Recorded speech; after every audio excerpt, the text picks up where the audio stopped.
was a story that I was aware of when it actually really happened in 2005, and I'd been on some of the demos in support of ending the Dawn raids and against child detention, and so there was already something about it that I felt I could get my teeth into.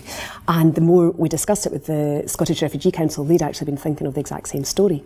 For many reasons, I thought this was a fabulous story to take on board. But I was very aware of the fact where roadkill had played to a tiny amount of people, and in some ways that's what made it so potent and such an immersive, visceral experience. I thought, I don't want to repeat that aspect. I want to get to a big, wide audience, because I think this is a very accessible story, and also I want the message to get to a big, wide audience. So hence why I thought, okay, it's going to be a big theatre piece, and I also thought this needs to involve music. We show them how to do it when we show the world how to get up and do it. The Glasgow Girls are one and all. The Glasgow Girls, together we are strong. Together we are. Hi, what are you guys doing here? I think I started to have the idea of this show being a musical when I was watching the documentary which was filmed by Lindsay Hill for the BBC at the time about the girls, and the music seemed to be such a big part of their lives, and you know, not just the stuff they were listening to, but also culturally in their own families. You would see Rosa and her family dancing together in the living room in this traditional Kurdish style, and when they'd heard that Agnesa was coming home,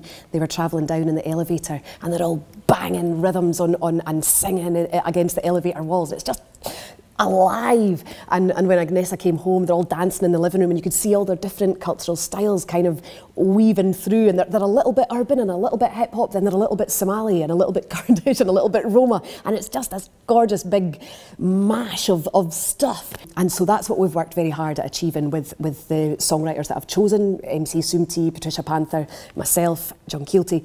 We all bring a very kind of different set of influences and flavours, and also the musicians and the arrangements that Hilary is creating. You know, she's referencing Arabic rhythms, you know, African rhythms. Our percussionist Sandro is just fabulous. You know, he kind of goes round the world on his drum kit. It's brilliant. So you know, you've got Scottish folk kind of jamming against something on a derabuka that's playing a kind of total Arab rhythm. So I'm playing with those influences the whole time.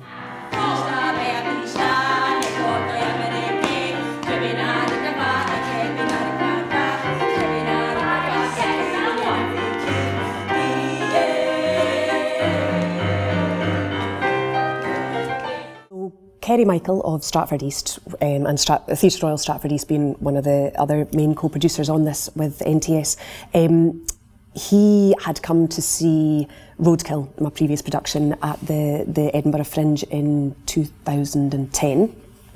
And had loved it, had really been blown away by it, and had already begun to think about taking it to Stratford East, which we ended up doing. We did a co-production with the Barbican and Theatre Royal Stratford East. Gloriously, it went on to win an Olivier for the category as best production, most outstanding production in an affiliate theatre, so not a West End theatre. So by playing with Stratford East, we were able to get that award, which was obviously a lovely payback. And so I had kind of developed this working relationship with Kerry, and when we began to chat about the new idea for the Glasgow Girls, he was already on it. What better way to tell Agnesa we've not forgotten about her than to get signatures? Every signature in the school. Pupils, dinner ladies, even a Jannies. We wanted to prove to the Home Office that Agnesa belonged to us. We did our first development week in London, and we also paid for the real girls to come down and see how that was. I still remember it was the Friday afternoon, and the girls had been held up on the train, and they walked into the room, and the actors were in full swing of a 6-part harmony of We Are the Glasgow Girls, and the real Glasgow Girls, you know, walked into the room, and they all just burst into tears. I think it was overwhelming seeing 6 people that look a bit like you and singing this song about your life. They just stood in the doorway completely bowled over. Safe politicians reach the court, challenge authorities, let them know they deal with a united entity. There's something so life-affirming and energised about the girls' passion and their fight to, you know, it's not an intellectualised campaign. It's not looking into the finer details of all the politics. For them, it was just, our friend's been taken away in the middle of the night. How do we get her back? We make some noise. And I just wanted the whole production to be infused with this energy of right here, right now, let's do the show.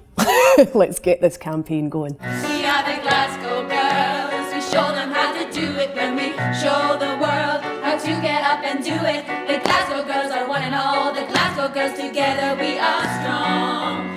Together we are strong.